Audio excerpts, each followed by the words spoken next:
All right, now if you're in, okay, what you should be looking at on your workspace window there is the agent office login. Everybody see that? Yes, sir. All right, fantastic. Okay, here's what we're going to do. Is I'm going to move you guys through this thing, okay? Now, what would be really cool is how small, Joy, can everybody on the call, can they make what they're looking at right now, and can they open up another program or window while this is running? Absolutely. All right. Okay, here's what everybody should do. You should open up your agent, remotely connect in. Everybody should know how to do that, and if you don't even try it right now. But that's not the purpose of this call. But if you can get into Agent Office, you're not going to be able to get into it based on what you're looking at right here, because you're looking at my computer. All right. But if you can remotely connect in, log in, open up Agent Office, then what you can do is while I'm showing you guys how all this works, you can be working on it at the same time. Is everybody with me? Mm-hmm. All right. Okay, but you got to be pretty quick to do that. Otherwise, just watch. Okay, make some notes. All right, we're going to try to work through this. I'm just going to show you guys some things that most of you already know. All right, Todd. Yep. This is David Baird. I am not seeing anything except it's kind of a blank sheet. I don't see your Agent Office login. That's what I'm seeing. Okay, so you're seeing a white screen in the workspace window? Yes, a large screen. There's 3 click options. It says you are currently in conference. 1, 2, 5, 6, 8, 1. Click on the click option that says Show Workspace Window. View Workspace Window. Yes. Okay, I did, and it's totally white. It's totally white? Yes. Okay. Your Java needs to be updated, and that could take some time. Okay. Maybe perhaps it would be best to follow along. Yeah, I'll just listen. All right. Okay. In the background, I'll try to update Java. What Java? Which? Java.com. Yeah. Okay. All right. Yeah. Thanks. Okay. All righty. So now we can see all the ins and outs and quirks of this thing. Okay. Real quickly before we log into Agent Office, what's going to happen each day is you guys wake up and you go to your computer. Okay. You click on your remote desktop connection. Okay. Type in our server address. Okay. 74 dot da da da da da da da. Okay, and you're going to remotely connect into our server, open up Agent Office, and this is what you see when you open it up. Okay, so that's how it works. All right, so and everybody should have gotten or should have received instructions on using your remote desktop connection. If you haven't, all right, we'll make sure and follow that up with everyone who needs it. Okay, after the call. All right, all you got to do is zip me an email at twalters@trtsaleshomes.net, and I'll make sure that you guys get those instructions. All right, because let's face it, you're somewhere out there in the world, but your contact management system, you've got to connect to it through the internet, and that's how it's done. All right, now, Agent Office is really easy to use. I'm going to kind of give you guys kind of a basic tutorial on this thing, okay, and really all you need to do is just kind of watch, and I think you'll be fine. But the best way to use this program is to get in there and really just start using it. All of these things you can click on, they mean stuff, they do things, and but you just kind of got to know how or what we're using it for. Okay, I believe that most of us on the call are smart enough that once you get in there, you can click on something, it opens up, and you're like, huh. All right, but what's the proper application for these things? That's what I want to show you guys. Okay, using the program is anybody can do it. It's a application of it so that it helps you in your present business, makes you money. That's the way we want to do this. All right. So your Agent Office, you're going to log in, and I'm going to type in my login right quick like, and you guys can follow along. Okay. Now, the first thing that pops up whenever I do this is this critical updates. Would you like to check for critical updates? Do me a favor and just always click on no. Okay. That would be great if you guys would do that. All right, now just real quickly, can you guys see the list? This. Would you like to check for product updates key right here? Can everyone see that? I went to back via Meeting Exchange. I did too. Yeah, me too. What's that? You went back to the same screen we were on before you made it available to us, Todd. Okay. Joy? it's the same thing that happened the last time when we first did this. Hang on one second, and I'll try to make that available for you guys.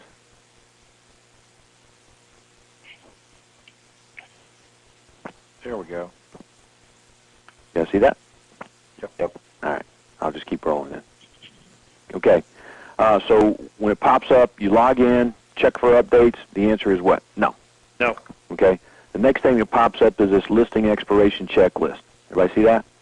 Mm-hmm. I know real quickly, when we put a listing into Agent Office, okay, which goes in on this for sale key up here. Everybody can see my little mouse moving around?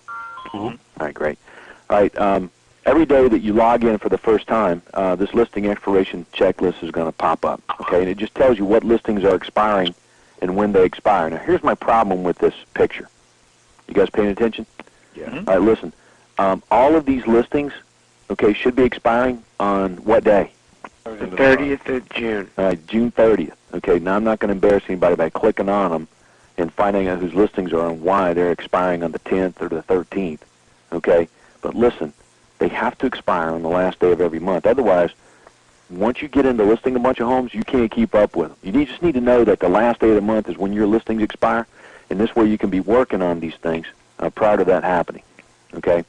So if you see that one of your listings is popping up on this listing expiration checklist, you got to go to work on calling that seller and having some conversations with them about changing the outcome, okay? All right, so that's what that reminder is. So I'll click OK, and that'll turn into an old business box. All right, now, what is this old business box? Well, bottom line is this is activities, scheduled activities that have not been, we'll say, completed.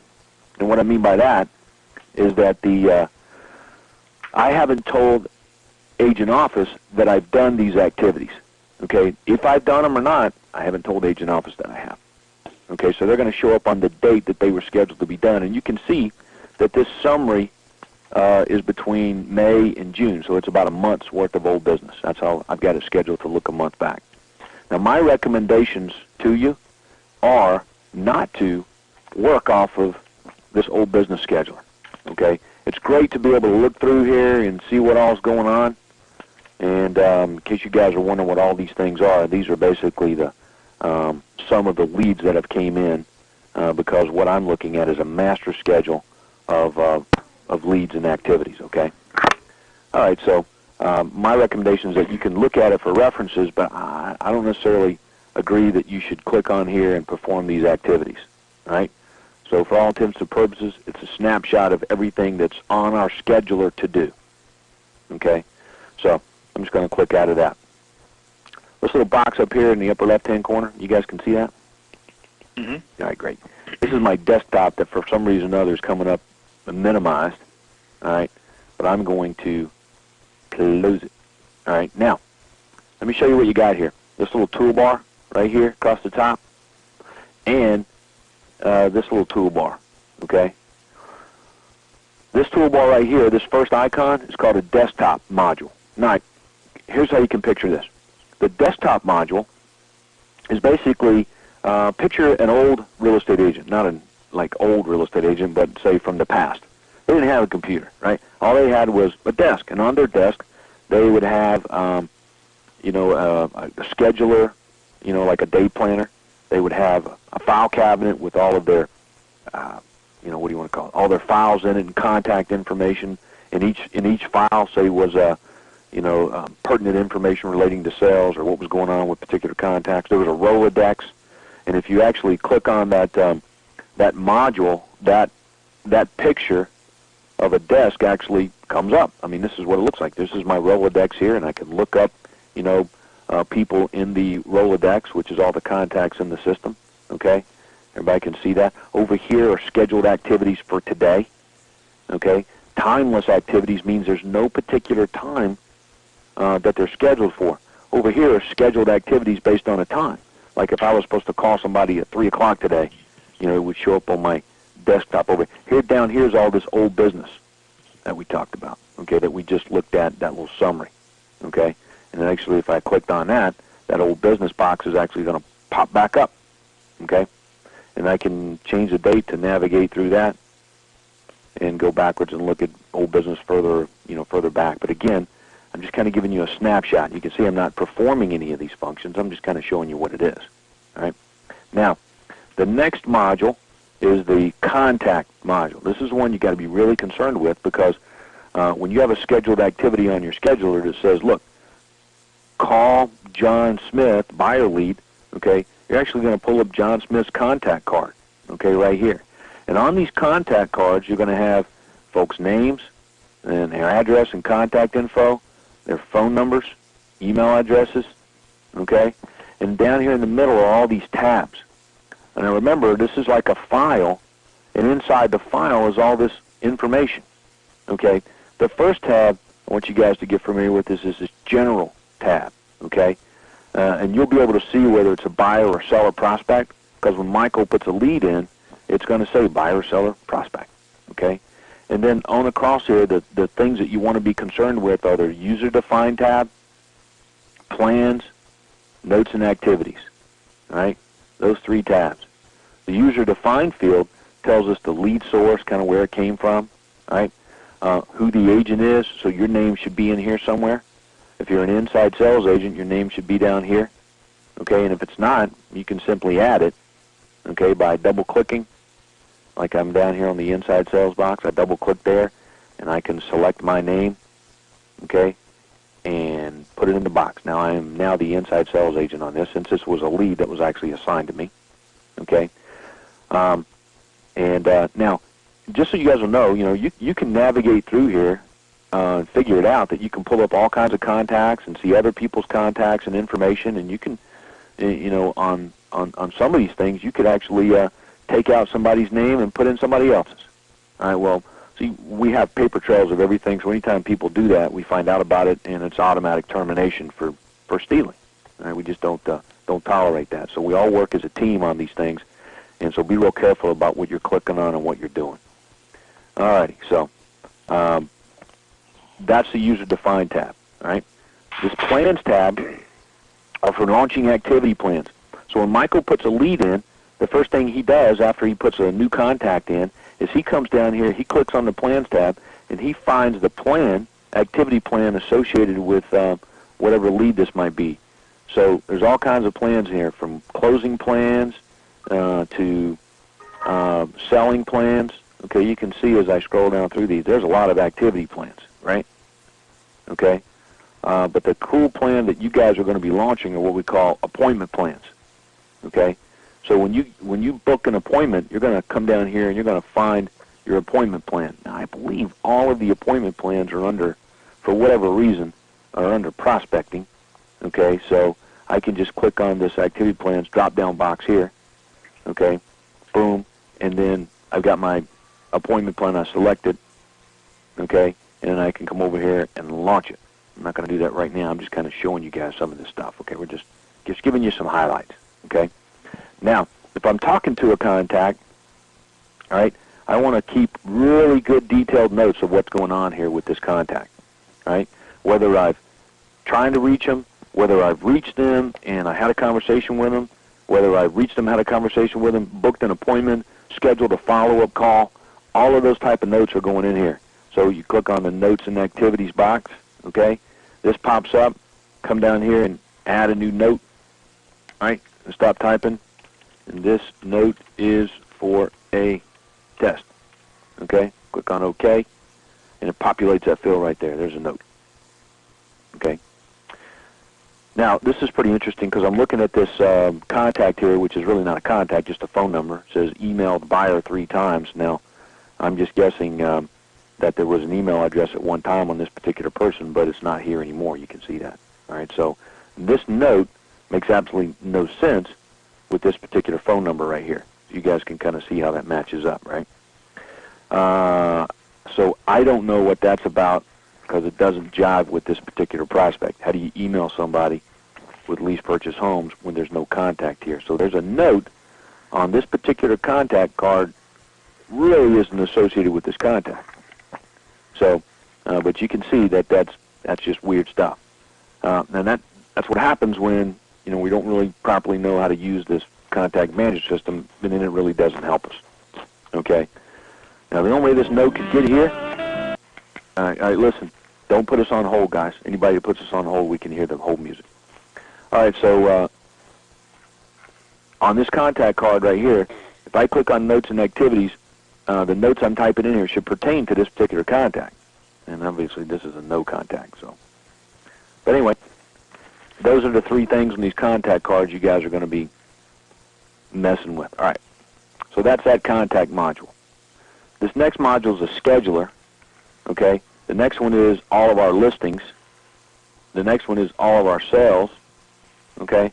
And the other one that you want to be concerned with is schedule and activity, okay? So anytime I want to do anything with a prospect in here that I don't already have a schedule for, I can always click on this box right here and schedule an activity. But I have to have the contacts card up. See right here, I click on schedule an activity, it's not connected to anybody, right? But if I have somebody's contact card up, and let me just pull one up here, and pull up that same, phone number contact. When I click on this schedule an activity, you can see it automatically populates it with that particular contact. And I can just type in regarding. I can figure out the date that I want to, schedule my activity for, whether it's a call, appointment, to do, whatever. And I can make it a timeless activity, which means no particular time, just on that day. Or I can actually select a time, and it becomes a scheduled activity. I can assign it to myself or to anybody else in the team. Everybody see that? Very interesting, huh? All right. So there we go. Now that you kind of gotten a nice little snapshot of this thing, let's get into actually using it. When you guys log in Agent Office and you go through the process that we just talked about, closing out all the windows, I would go to your scheduler, okay? Because here's what here's what we've done, and this is why I think makes this a really good system. When the leads come in, Michael puts the leads into the database. Some of them are automatically populated in, but for the most part, we have a person looking at all the prospects and leads. They put them into the contact management system, okay? And when they put them in, they launch. We'll say Michael. He launches an activity plan.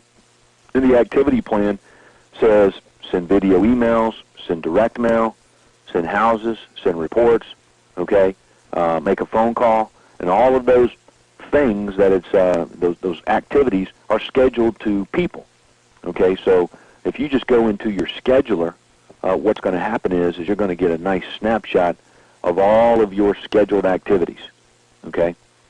And for not just today, but the scheduler is going to show you a nice big snapshot for the past, goodness gracious, could be month or as far back as you want to go.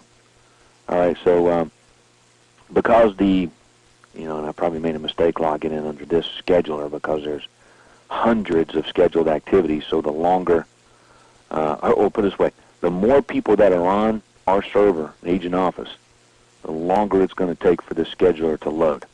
Okay, so the heavier your scheduler gets with scheduled activities, the longer it's going to take to pop up. Okay, and there's a few thousand activities on this particular schedule because it's the master schedule with all the leads on it. All right, so while that's coming up, and it's going to take probably about another 20 or 30 seconds, do you guys have any questions for me at this moment based on anything that we've done so far? No, you guys are following along okay? Good to go. All right. All right, so what's the biggest challenge or problem right now that you're having with Agent Office? Somebody fire something away at me. Seeing it for the first time today. Yeah, you're seeing it for the first time. You never used it before. So before anybody else having some issues. All right, Bruce, are you on the call? Because wasn't sure if he was going to be able to make it. This is Bonnie. Hey, Bonnie. Hey, once you set the appointment, and do you actually go in? There's an appointment plan. Mm-hmm. Then do you mark the days? All right, let's walk through that. Okay, now first of all, and because to me that's the biggest. There's about 2 or 3 things going on with your scheduler. Okay, so let's just kind of look at them. All right, as an agent, okay, when you get an Agent Office and you get into your scheduler, okay, and you can see I'm in the Todd Walters scheduler. And this, on Monday, Michael put in 24 leads. Okay, he put in a lot more than that, but 24 of the leads that he put in showed up on this scheduler, the Todd Walters scheduler. Okay, so let's just kind of take a look at them, all right? This is what you're going to see on your scheduler, guys, is you're going to see activities, okay, to make a phone call. Now, these are all to-dos because they're, again, I'm looking at a master scheduler of particular leads that we track. Okay, so everybody's with me. Now, so on Monday, we put in 24 of these type of leads, right? So when I get into my scheduler, I can just simply click on the scheduled activity. In this case, it's Nick Johnson. It says buyer web lead. He owns a house. So I click on Nick Johnson. I come up here and click on his contact card. I didn't double-click on Nick. I just clicked one time and it highlighted it. And then I come back up here and click on his contact card. It pops up, and it gives me all of Nick's contact info. Don't have an address for whatever reason. He didn't put it in. And I don't have a phone number. All right, so that kind of sucks. I got an email address. We'll talk about that in just a minute. What do we do? All right, so the first thing I'm going to do is I'm going to, well, let me just show you guys this. He's a buyer and a seller prospect. Okay, and all these things down here, okay, are scheduled activities, but they're not necessarily scheduled activities for me. Okay, they're scheduled activities for all kinds of people. Like these emails, for example, are scheduled to Michael Strickland. He sends out these video emails, okay, and text emails. There's a phone call that's scheduled to somebody on the team, okay, and there's a tracking activity that's scheduled to that Todd Walters schedule. If I was to click on all these, that's what you'd see. So I don't do anything here, it's just for reference, okay. What I'm concerned with, number one, does this lead have my name on it, okay, and since this activity is scheduled to Angie Fruin, it's got her name on it as the inside sales agent, okay, and the next thing I'm interested in is some info on this particular guy, okay. Now check this out. I clicked on the notes and activities box. This is really interesting, so kind of check this out. The lead came in on June 2nd, okay, all right, and the lead was actually put in the system on June 2nd, so that's good. It got actually put in the same day, all right. Sometimes Michael will run a day or two behind on trying to get these leads in and out, okay, so that's why we try to maximize his time and leverage so he can spend really just getting these leads in the system and making sure that we're calling these people back as close to now as possible. The source says G, everybody can see that, _ Cobb County MLS. Now, let me tell you what that means. That means this person, Nick Johnson, on June 2nd, he was sitting at his computer sometime around 2 o'clock, 2:30, okay, and he goes to www.google.com. And in the search bar on Google, he typed in Cobb County homes for sale, or some kind of other keyword with a combination like that. And when he did, up on Google comes up all these ads with these links to these websites. And he happened to like the ad that we were running at that time, okay, on the Google pay-per-click stuff. And he clicked on our ad, okay, and the ad was the, search the MLS, okay, get a free list of all the homes, something like that, free list sign-up or whatever the ad says. All right, so he liked that ad, he clicked on it, and then that took him to what we call a landing page. Everybody with me? Mm-hmm. And the landing page was just one of our web pages. Okay, it says you can receive pictures, descriptions of all the homes that match your home buying criteria, specifically for first-time home buyers. Okay, and just fill out the form below. And it says a little bit more than that, but obviously it's really good because he filled in the contact info. But he didn't fill everything in because after we scroll down, he filled in blanks and then clicked the response form, and he didn't put his phone number in there. I mean, I got his email address, but I don't have his phone number. Okay, it says that he owns a house, but that he's looking for like a $120,000 house. All right, so most homeowners, people who own a house, aren't going to turn around and buy a $120,000 house unless what? Maybe they're an investor. Okay, but just because that's what most people do, I can't read too much into it. Bottom line is, this guy says that he's looking to buy a house. So I would pick up the phone and call Nick if I had his phone number. If I don't have his phone number, I'm going to email him and say, hey, Nick, you requested a list of homes, and we're trying to get that information for you, and I just need more details on what you're looking for. So what's your phone number? Don't tell people to call you. Just ask them in the email, what's your phone number, so I can call you and help you get the information you requested. Does that make sense? Don't say, hey, call me so I can help you. Say, what is your phone number so I can call you? And if he gives you the phone number, fine. If he doesn't, there's not much you can do with leads like that. Now check this out. He puts in, bedrooms, 2 bedrooms, 1 bath, don't care, all that other stuff there. Now what you guys need to know is that he didn't type that stuff in. Those are just things that automatically come up unless he changes them. They're defaults. All right? So bottom line is, on these leads, you just don't want to read too much into them. All right, I'm going to close Nick out here. I'm going to go to somebody else. Let's check out John Perizio. All right, so I click on John's scheduled activity. I'm going to pull up his contact card. And let's see what we got here from John. Okay, check it out. John got his address, okay, got his phone numbers. It all looks pretty good. Let's go over here to notes and activities, and we can see that there's already a note in here, okay, from JME. That's Jamie, I think, okay, and Jamie's already contacted this particular person, looking for this kind of home in Forsyth County, set up on a home hunter and a follow-up to continue, or to confirm time. So she's working on getting an appointment with this particular lead. Okay, that's what that note tells me. And we'll get into calling and notes here in a second. I'm just kind of showing you what these contacts look like. Okay, on the note section. See here, source G_Forsyth County distress. He went to Google, typed in Forsyth County homes for sale. Okay, and he liked our ad, which was distress sale bank foreclosures. Get a free list. Okay, so he clicked on that ad, took him to our web page. He filled in the response form. Okay, and you can see he put in his name and his phone numbers and his email addresses, that he owns a house. Looks like he lives in Alpharetta, and he's looking to buy in Forsyth County up to $225,000. And again, the bedrooms, bathrooms, and all this don't care information, that's just default stuff. Okay, everybody got that? So don't read too much into it. My job is just now to pick up the phone, call John, okay, and follow the universal follow-up script. Hey, John, this is Todd Walters with the Realty team, and the reason I'm calling is I received your request for the list of homes, distress sales, bank foreclosures that you wanted. Wanted to let you know we received your request, and we're sending that information on over there to you.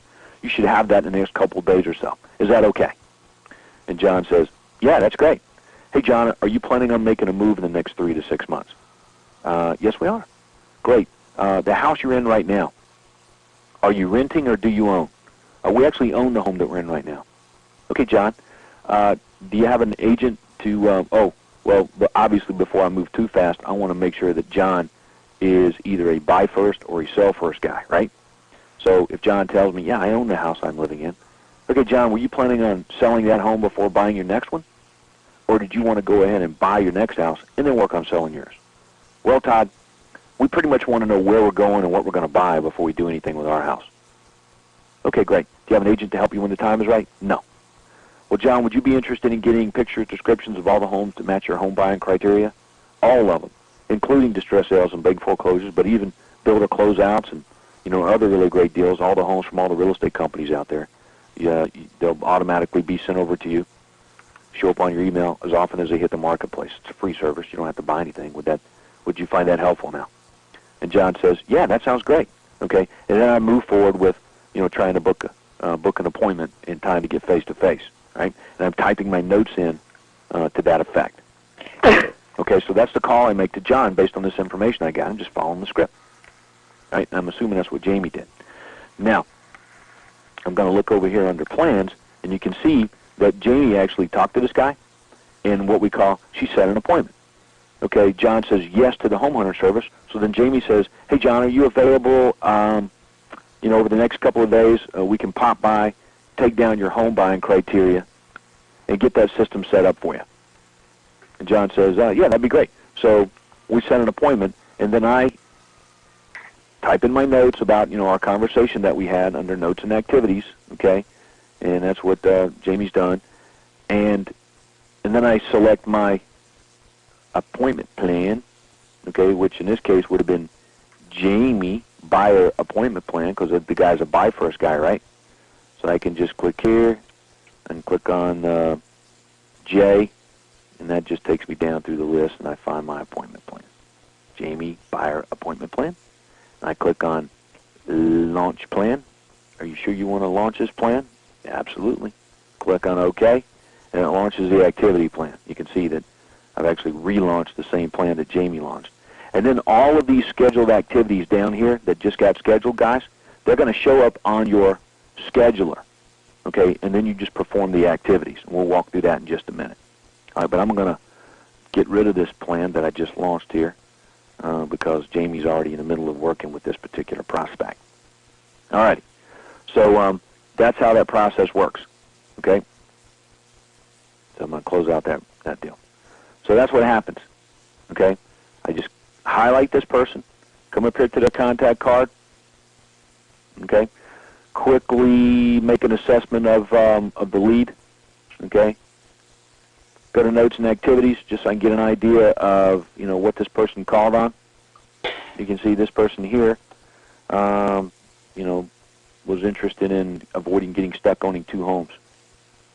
All right? So guaranteed sell leads, what we call it. I pick the phone and call them. Yes.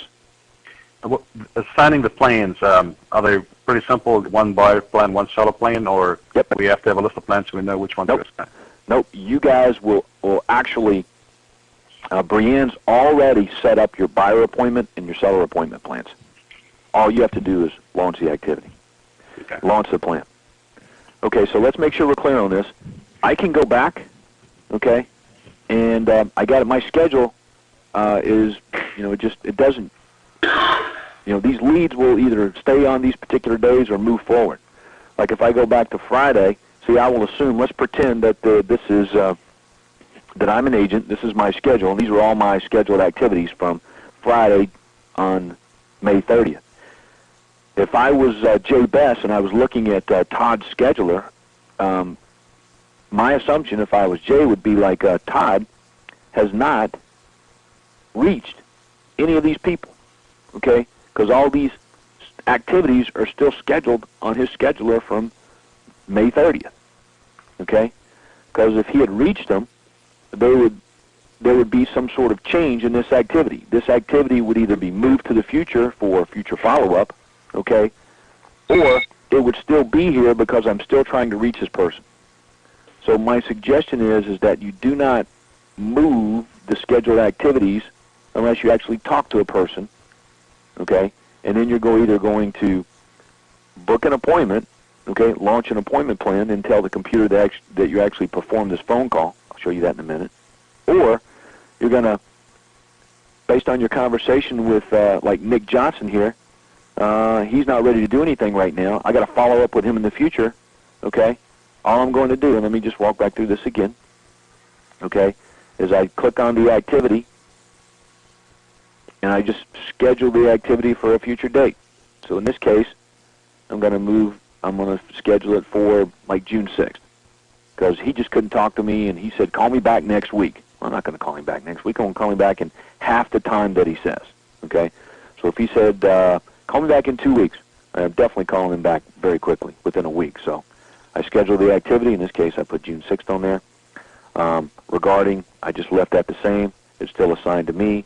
I click on OK, okay, and it's going to automatically move that scheduled activity to, okay, the date that it was scheduled on. All right. Now be sure you make notes along the way. Okay, I should have some detailed notes on his contact card that indicated, you know, just wouldn't talk to me at all.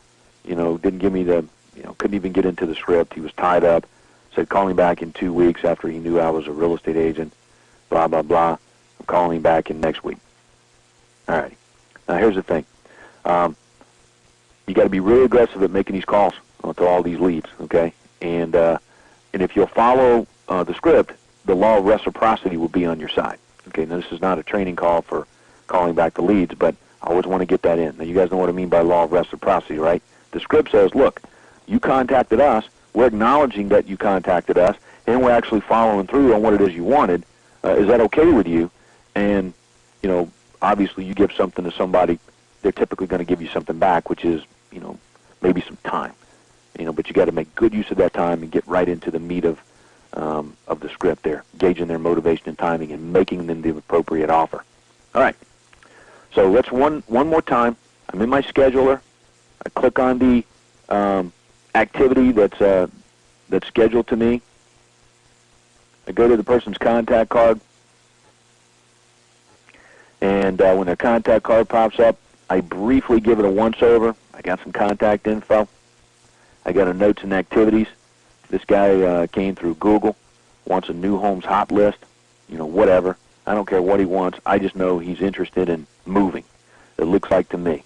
He actually owns a house locally here in town in Beaufort.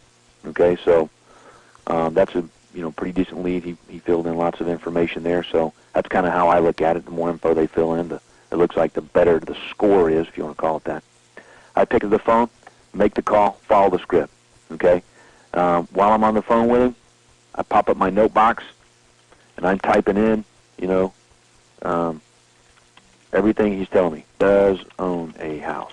Okay, willing to meet. Okay, appointment for Saturday at 12 p.m. Everybody see that? Okay, and I just click on OK, and then I come over here to plans real quickly, and I find my, let's suppose it turned into a buyer appointment plan. So I find my buyer appointment plan. If I'm Allie and I'm talking to this person, I just click on my buyer appointment plan, launch the buyer appointment plan, boom, all right, it pops up, and then I can just close out the contact card, and all of those activities now show up on my scheduler. Unfortunately, they're showing up on Allie's scheduler, and I've got to go back in here now and get them off of there so she doesn't, freak out wondering what's going on. Do I have an appointment? I don't remember talking to that guy. All right, so I'm going to take care of that real fast here. Delete pending items. Yes. All right, so then I'm going to go back to notes, and I'm going to edit a previous note. All right, so there we go. Now, anytime that I see that, I can tell that somebody, made a change to some notes right there. So just be real careful about doing that. Okay, so there's that's that process. That's pretty simple. Everybody got that? Yep. All right, now, I made the call. Okay, so I called Bill. All right, I got to get rid of this scheduled activity because I've actually performed the function. I've called him. Okay, and I've talked to him. Okay, and I set an appointment with him. So I got to tell the computer that this particular activity has been done. So I just, again, I double-click on the activity. Schedule an activity box pops up. If I was to click OK, it just reschedules the activity. Everybody got that?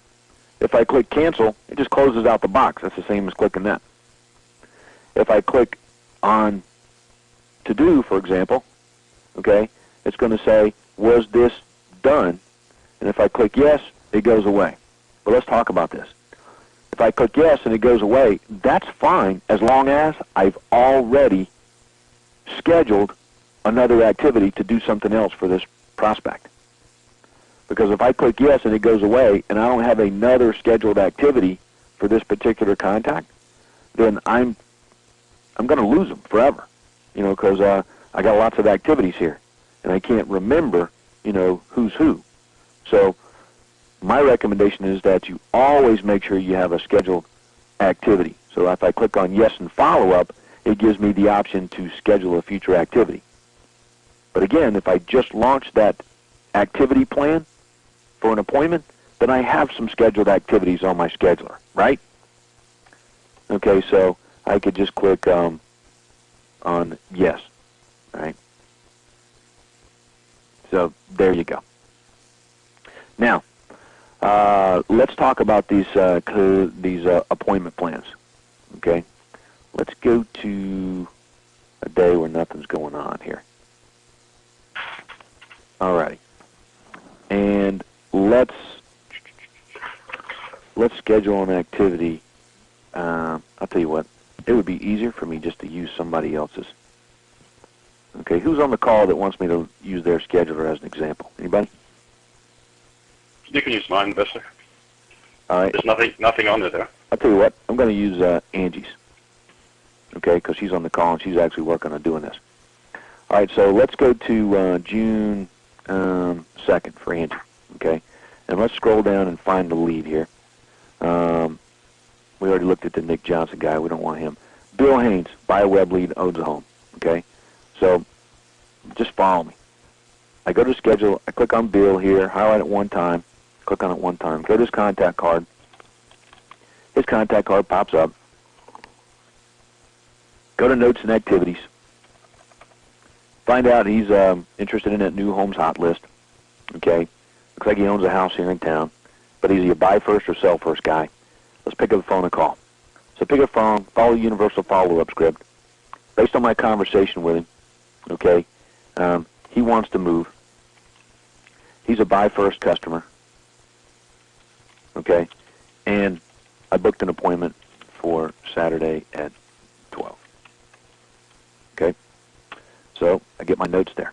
All right, so I've already got them as contact card. Next thing I'm going to do is I'm going to go launch the activity plan, which is the, in this case, it's going to be Angie's plan, which is ISA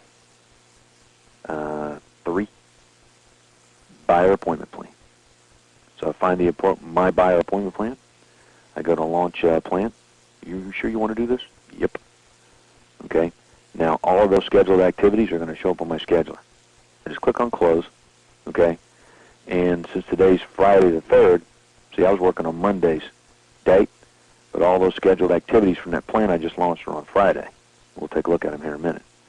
But then I just come over here to the person I just called and make sure I get rid of this. I just tell the system that I called this guy. I launched an activity plan, so all those activities are here, so I'm good to go. All I do is double-click on it. This box pops up. And since this was a call, then obviously the function is dial. This little box pops up and says manual dial. Yeah, that's how I called him. So I click on manual dial. Was this call to Bill Haynes completed? Yes, or yes and follow-up. Who wants to tell me which one I probably should click on here? Yes, follow-up. All right. Now, here's the reason I wouldn't click on yes and follow-up. Because I just launched an activity plan that just scheduled me 4 or 5 activities. You with me? Mm-hmm. So I don't need to do that. I could just click on, I could just click on yes, okay, and it removes it from my scheduler here. Okay? It removed it from my scheduler as a timeless activity, but if I was to go to, and I'm going to show you guys what, this is pretty interesting. If I was to go to Bill Haynes' contact card, which I am, right now just so I can show you, you can see right there's the activity that I just did, and it says done. So it files it away on his contact card as a completed activity. Everybody see that? Okay, as a matter of fact, if I scroll up here, I can see there's been several things that have been done as activities. There's been some promotional emails sent, and there's been a call that's been made. Okay, so there you go. So anyway, so let's go and let's deal with the buyer appointment plan activities. Okay, there's only 3 of them. The first thing I've got to do is I got to set up Bill on the home hunter service. Okay, the next thing I got to do now is I've got to schedule the appointment. Okay, with myself or with, if this is Angie as an inside salesperson, she's going to schedule this appointment with the best buyer's agent. Okay, so she would just pull up Bill Haynes' schedule, right? That's what I'm doing. I click on his activity, pulls up his contact card, and then I want to schedule an appointment. Well, that's really easy. Remember, I come up here, I click on this schedule with legs, and I select the appointment time. Let's suppose it's Monday the 9th. Okay, it's actually an appointment. Okay, and it's set for let's say 12 p.m. regarding buyer appointment. Now, who's it's assigned to? Well, let's suppose it's assigned to, we can just pick a person. Okay, let's suppose it's assigned to Allie. Okay, so she would just click there, and then she would click OK, and that appointment shows up on Allie's scheduler. Now, obviously, Angie's only going to do that if she's already talked to Allie saying, hey, are you available at this time for this appointment? Everybody get that? Okay, so that's what that activity does. Right? You can see that the next scheduled thing says, give this buyer to the best agent. All right, now if that's you, obviously that's you. But if it's not, then I'm scheduling the activity just like I'm supposed to. All right. Now, those are the activities that you need to perform here. The activity I just did, giving it to the best agent, that's the one that I just showed you guys. Okay. Follow-up means that I'm going to double-click on this activity, and I'm going to schedule it to whenever the day after the appointment.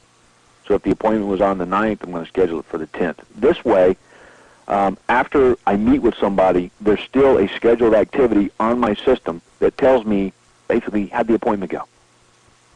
Okay? And then I can either, perform the function by just coming in here and, whenever the scheduled activity was for, just double-click on it saying, I did it. I got the appointment signed, so all I need to do is just tell the computer that I completed the activity. Now remember, if I click on OK, it doesn't go anywhere. It just stays there. And I don't want to click on delete because I want there to be a record that it was completed. All right, so I just tell the computer, either dial or to do, that it was done. Okay? Was it completed? Yeah. Okay, because I got the guy signed up. Okay, but let's suppose I didn't sign him up. Okay? Now what? Well, if this is the day after the appointment, it says follow-up, then that's what I do. I click on it, I pick up the phone, I call him, hey, Bill, it's a nice meeting with you yesterday. You ready to move forward with this? Okay? What do we need to do to get your business? Okay? Or I double-click on it, and based on my meeting with him, I need to follow up in a month. So I double-click, go to July, and figure out what time I want to schedule it to. Everybody got that? All right, so that's how you manage your activities. You got to use this system to tell you when to call people and what your previous conversations with them all were. And there's seller appointment plans and buyer appointment plans to help you after you book an appointment to remind you of what to do. You just have to actually schedule these activities at the appropriate times. Okay, so let's suppose I just set Bill up on the home hunter service. I just double-click on the activity, tell the computer that I did it. Okay, was this done? Yes, it was done. Okay, and it goes away. Right, but I'm letting these things sit there right now. All right, as a matter of fact, I'm going to come back up here to Bill Haynes. Contact card. Pull that thing back up. There we go. And I'm going to go to plans, since we'd never really booked an appointment with Bill. I'm going to get rid of that. I'm actually going to come up here and I'm going to tell buyer web lead, okay, owns, right, and I'm going to schedule that. Well, that's already scheduled for today. I'm going to assign that back to Angie Scheduler. It just shows up as a lead for today. Okay, so there you go. Now, that is how you use your scheduler. Okay, now if I need to look up a listing of mine, okay, let me show you how to do that. Okay, I can go to the contact cards. All right, because and then I can look under the person's name. Okay, like Walters. I just start, look up, come over here and start typing in their last name. I can pull up. Well, I better use an actual customer, huh? So I'll type in the Greens. And I'll find Vanessa and Todd Green, some friends of ours who have their house for sale. Okay, there's their contact card, but I need their listing. Now the reason that, well, it doesn't matter, I don't want to confuse you guys. So I just go, so if I've got his contact card up, I should be able to go to listing and it'll pull up their listing for their house. Okay? If they have more than one listing, then I can also go up to view and I can click on lookup and the listing lookup box pops up. Then I can just find all the listings. Okay, and there's a bunch of them in here, but they're in alphabetized by because they're sorted by street address.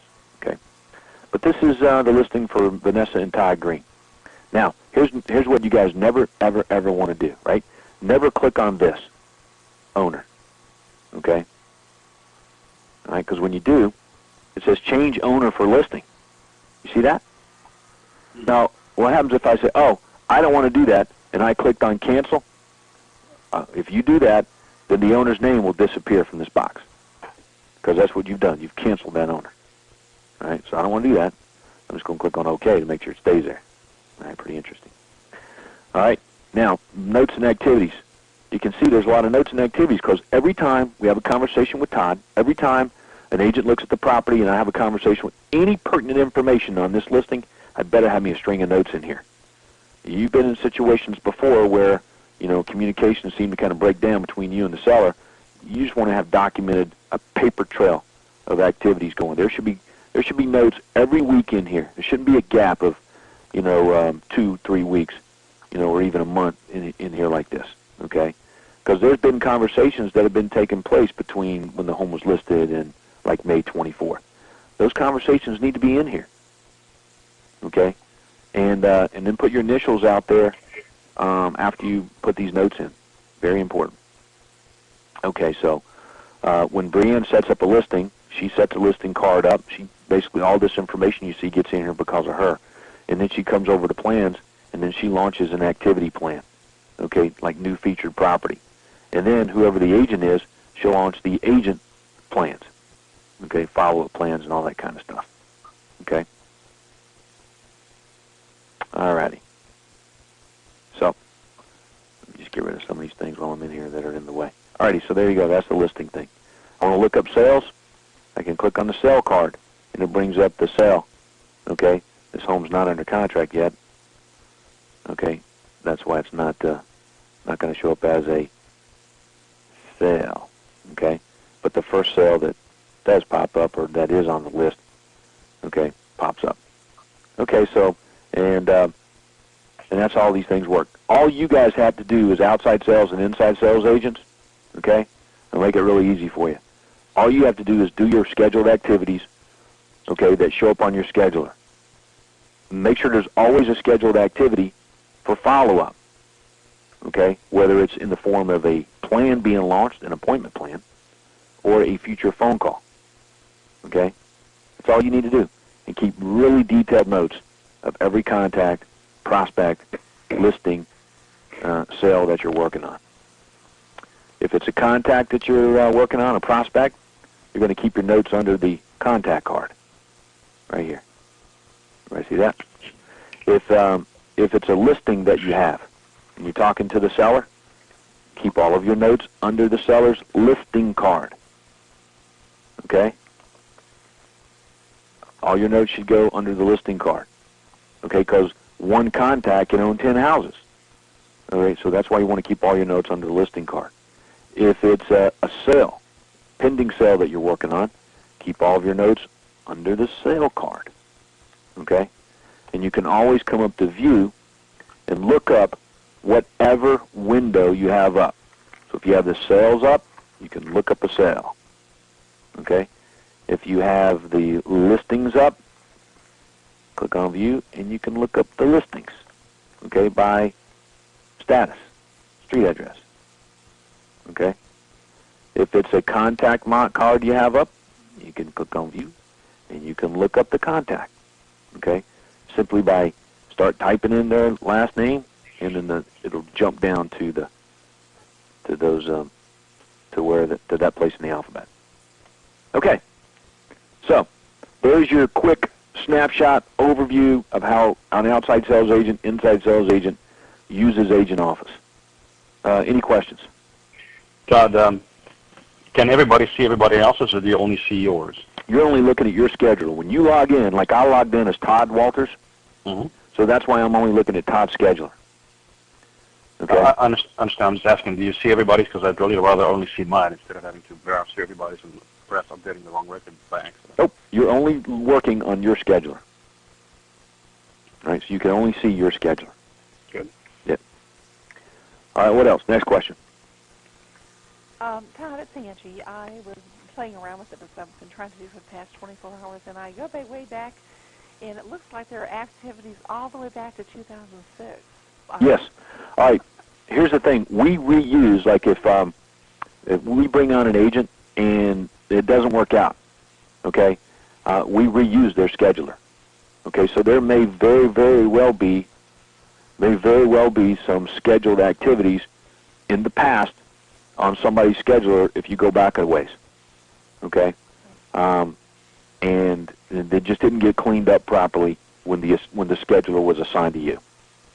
Okay, that's what that is. You can look at those scheduled activities, see if it's anything that you can do, depending on how old it is. Maybe it's an old lead that you could do that might benefit you. Otherwise, just do me a favor and tell Michael, hey, look, there's some scheduled activities for, this contact or prospect back in some type of date, and he can direct you to how to clean that schedule up.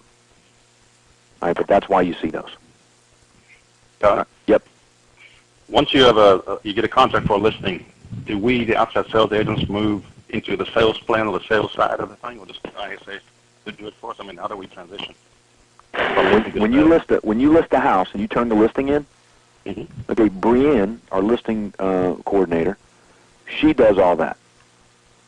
All you need to do is just log in and go to your scheduler, okay, which is what we're working on, and it'll tell you your scheduled activities for your seller. So if we get a contract and fax it in, she's going to perform switch it over from a listing to a sale. She changes it from a listing to a sale, and all you got to do is log into your scheduler, and it'll tell you what to do with that sale. Great. All right? You just have to look at your scheduler and perform the functions. The only thing outside of that you do is you will launch a buyer appointment plan or a seller appointment plan if you book an appointment. Excellent. All right. Questions? Yep. Next question. Had pretty good rapport with the people I called, and they met someone, and when they got there, they said, I called them this morning to see, how it went, and they said, well, this guy kept talking for an hour and a half, wanting to list our property. We just want to sell it outright. We have our own investments involved, which, of course, he never shared during our extensive conversation, but anyway. What do you do with someone like that, then? Do you just erase them from the system, or what do you do? If you need to delete a contact in the system, tell Michael and he'll delete the prospect. Otherwise, the activities are going to stay scheduled on your system, and we're going to wonder what's going on. Okay? So if a contact needs to get deleted, just let Michael know.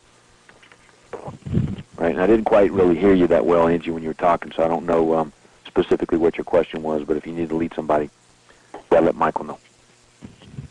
Okay. I also had a client I called up, and she said, I'm already listed with your company, and I'm very angry, and slammed the phone down. All right, well, then, and you know what? If that happens, then whoever you called, okay, well, let's just kind of play through it, all right? Because, why is she angry? We don't know, right? We can only assume that maybe she's pissed her home hasn't sold. Or maybe she's mad that nobody's followed back up with her. Or maybe her sign blew down and she called in and said, my sign blew down, and nobody come. You know what I'm saying? We don't know. So the proper thing to do is if we have a customer at any time that's not happy about anything, we want to make something happen with it. So whoever the customer was, you just look them up and see whose customer it is. All right, do you remember a name? I have it written down. I don't have it in front of me, but I do, and I did take it because I wanted to discuss how to handle that. She hung up before I could even get 2 sentences out. That's fine. I mean, we just need to know who it is, and so we can follow up and see what the problem is. Otherwise, she's just going to stay mad, and we're not going to be able to do a good job of helping her. Who would I contact about that? Whoever's customer it is. The agent is? Yeah. Okay. Go call the agent and say, listen, I did get this call. Yep. And as a default, you can always call Jay Bess and say, look, we got a customer that, they're not happy for whatever. I don't know why. I called them and they said they weren't happy. Now, here's the funny thing. If you're calling someone that we already have as a customer and you're an inside salesperson, then there's a problem with that picture, isn't there? Yeah. That means that there's scheduled activities. Were you working off of your scheduler? Yeah, it was. Okay, so what day was it? It was about 3 days ago. Okay, so that would be Tuesday? Yeah. Okay, so I'm looking at your Tuesday schedule right now. At least I'm trying to get there. All right, so I'm going to pull up your Tuesday schedule. There's only three. There were three functions on there. There was Jennifer Cunningham, or four things. There's a Jennifer Cunningham, a Michael, a Kathy, and a Julie. All right, so which person was it? I'm sorry. I apologize. I have to look at my list, and I don't have it right in front of me. All righty. Well, it was one of these four people, right? If you were working off your schedule. Yeah. All right, so which means that there's a call that's scheduled to you. Because if it's a customer, now I can understand it being a transition. Let me give you an example. The lead called in a different way, so it's actually in our system or signed out in duplicate, and it happens every now and then. It's unavoidable. Person calls in twice, uses a last name one time, a first name another time. They get into the system twice. Okay, it ends up going in, down two forks of the road. One agent gets it, another agent gets it. Okay. One of the agents that got it, called them, set an appointment, goes out there, signs them up, okay, turns the paperwork in. So we're working off of that contact card. Well, meanwhile, there's another contact card that's telling the other agent that it's a prospect, when in that fact it's not anymore. It's the same person. We just don't know it. We don't find out until you make a call like that. Right. Okay? So that is a problem, and it's a problem that we really try hard in the office to solve day in and day out. All the paperwork that comes in as a customer, Brienne's job is to research the contacts to make sure there's no similar name variation or spelling or anything like that. And if there is it the same prospect or not? And if it is, your job is to get rid of it. Okay, Kraft, excuse me, Deb Kraft, K-R-A-F-T. All right, well, there's no craft on Tuesday. Would it have been another day? It might have been another day. Deb Kraft, she's scheduled on Monday. She was an HBN lead. Yeah. All right, so I'll just click on our contact card, and maybe I'll click on our listing card and see if there's a listing for it as well. And voila, there's not. So it doesn't say that we don't have a listing under that contact card. West Ridge Way is her property. That's in agent office. I'm going to look up listings and see if there's a West Ridge Way. So if you look up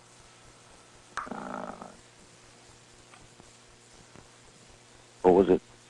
There's a West Ridge Way in Dallas.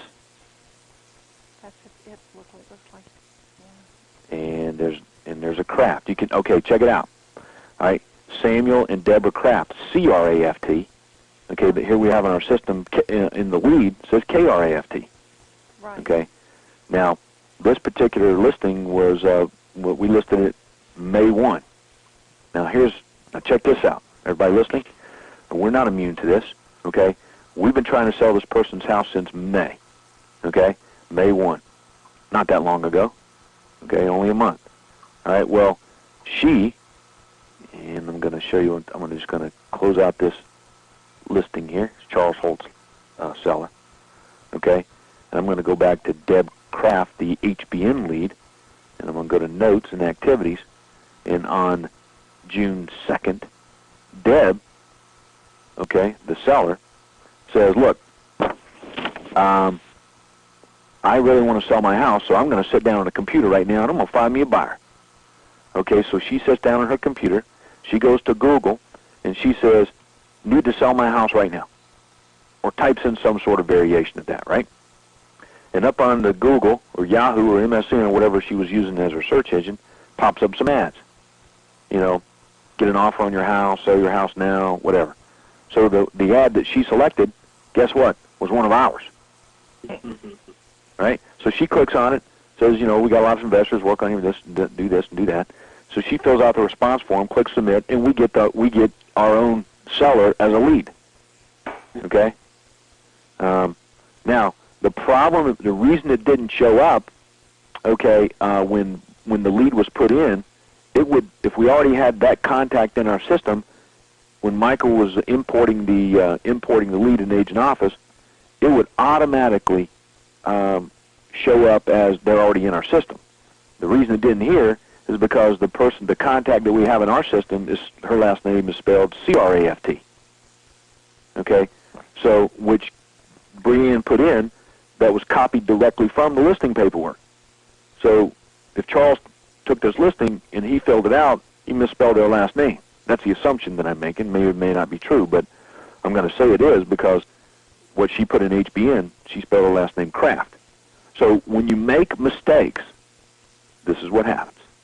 Okay, otherwise Michael would have picked up on it, and he would have immediately sent it back over to Charles to say, hey, Charles, your seller is online trying to find an investor for their house.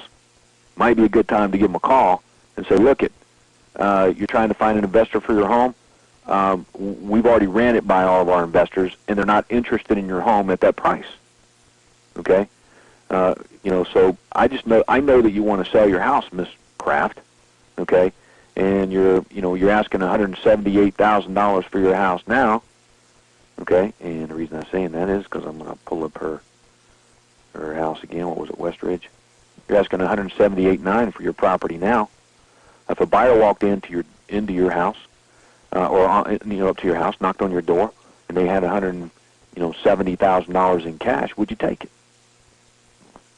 And if she says, yeah, I'd take that, and I could say, well, we're telling the buyers that your home is $178,900, not $170,000. So do I have your permission to tell these buyers, the investors, the buyers agents of the world, and the buyers in our database, that they can buy a home for $170,000? Because that could probably have an impact on our ability to get your home sold. Okay, and that's all it is, communication.